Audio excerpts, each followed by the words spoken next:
काम समाप्त, मोह समाप्त, संशय समाप्त, भगवत कथा पर प्रेम जागृत हो गया। इधर काकभूषुंडी जी मंगलाचरण करने वाले थे, राजा दिखाई पड़े, गरुड़ जी आए हैं। व्यासपीठ से उतरे, जाकर दिव्य आसन पर राजा को बिठाए, करी पूजा समेत अनुरागा, मधुर वचन तब बोले उठा। अच्छा ये बताओ, कौआ कितना मीठा बोलता है ना? कहिए, अरे चुप क्यों है? कहिए हाँ चाहे ना, मीठा बोलता है। कौआ कैसा बोलता है? कर्कश, लेकिन जो मीठा बोलते हैं। मधुर वचन तब बोले उठा। कागा ने कैसा वचन बोला? मधुर वचन। ये प्रसंग कहता है, ये प्रैक्टिकल मैंने 3 लोगों पर करवाया है, 3 लोगों पर प्रैक्टिकल आपको जीवन की बात सुना रहा हूं। जिस मनुष्य की वाणी में कर्कशता है, उस मनुष्य से 1 साल केवल राम नाम का कीर्तन कराइए, नित्य 10 मिनट सवेरे सवेरे। मैं आज ऐसा गा रहा हूं माई बाप, मेरी पहले ऐसी भाषा नहीं थी। न मुझे बोलने आता था, न चलने आता था, न बैठने आता था, न उठने आता था, न खाने आता था, कुछ नहीं आता था। पशु की तरह जी रहे।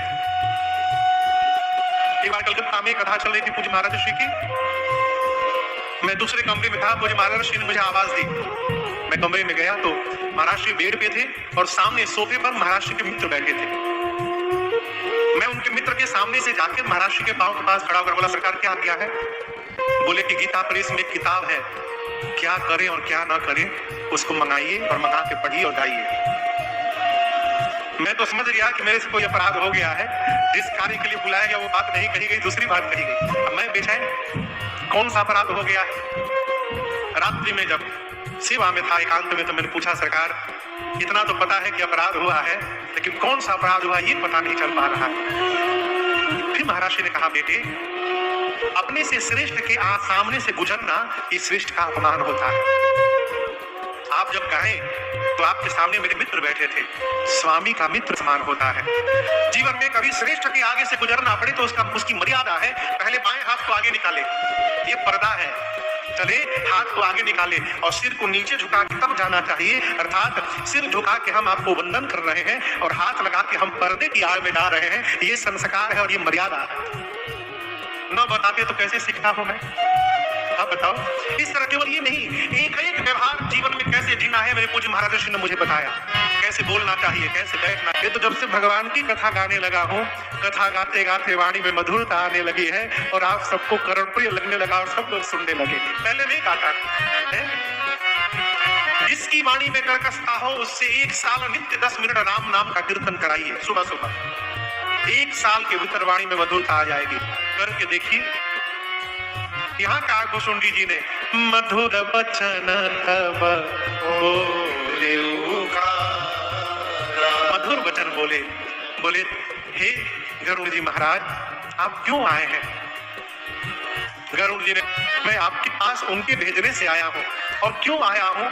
सुनहु तात जेहि कारण आयो, सो सब भयो दरस तब पायो,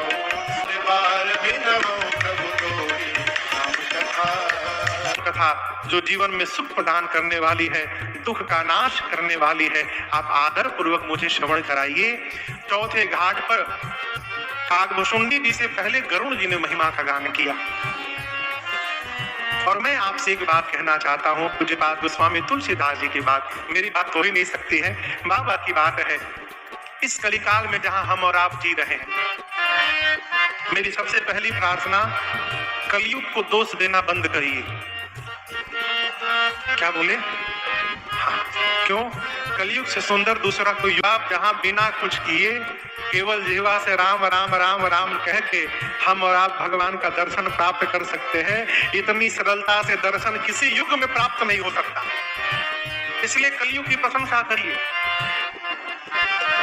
गोस्वामी जी महिमा में कहते हैं, 2 काम राम चरण रति जो चाहा। कल से कथा चलेगी, तो कल हम और आप भगवान शिव और माँ भवानी के विवाह की कथा गाएंगे। जितने लोग आए हैं शायद कुछ लोग जाने भी वाले होंगे, अपने में से कोई नहीं जाने जाएंगे। कुछ ऐसे वैसे आए जाएंगे भी, सबकी अपनी व्यस्तता है। कुछ जाएंगे तो उनसे अधिक आएंगे।